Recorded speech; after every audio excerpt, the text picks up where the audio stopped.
जादों दिनै 29थि थैनाय सान बेयाव नोंथाङाबो फैनानै बिबार बावफैदों दिनैनि बे सानाव BLTनि गायसनगिरि आफादगिरि बिथां बिर सिलागांनि 29थि थैनाय सान जोङो दिनै बयबो बेवहाय नुजाफैनानै बिथांनो जोङो बिबार बावफैनो हादों आरो जों बयबो दिनै बिथांनि जिथु मावलांनाय हाबाफारि बिथाङा जोंनि बे ओनसोलनि थाखाय बे बर' माहारिनि थाखाय बर' माहारिजों लोगोसे गुबुन माहारिफोरखौ ज' खालामनाय जि हाबाफारि खौसेथियै जोङो माब्रै थांनानै थानांगौ जि मोनसे आदर्श लानानै बिथाङा संग्राम खालामलांदोंमोन दिनै बिथांनि मुंख्लं खाम्फायाव बिबार बावनायजों लोगोसे बिथांनि जि आदर्श जोंनो होलांनाय जि आदर्श बे आदर्शखौ गोथाङै लाखिनो थाखाय आरो बे आदर्शजों जोङो दिनै थांनानै थानाय सुबुंफोरा खामानि मावलांनो थाखाय जोङो बिथांनि आदर्शखौ फोथांनानै लाखिनो थाखाय जोङो दिनै बेवहाय बयबो गुबुन गुबुन राजनितिक दोलोनि गुबुन गुबुन आफादफोरनि दैदेनगिरिफ्रा ज' जानानै मुंख्लं जोंनि बिर सिलागां बसुमतारिनो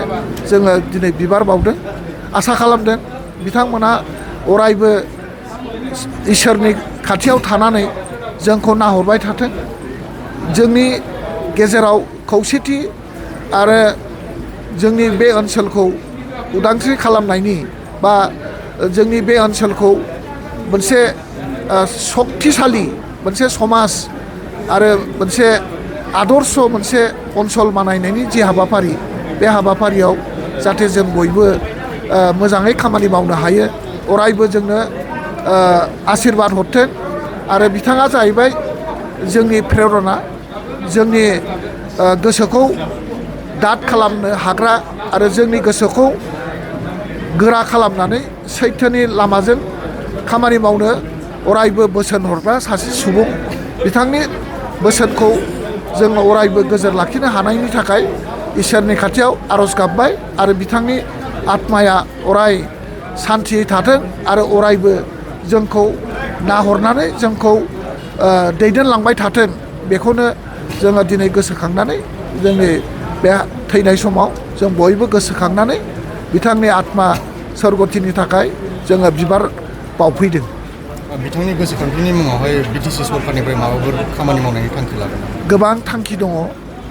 थांखि दङ समय आरो सुजुगखौ नायनानै जोङो बे बिथांखिफोरखौ जोङो मावफुंलांगोन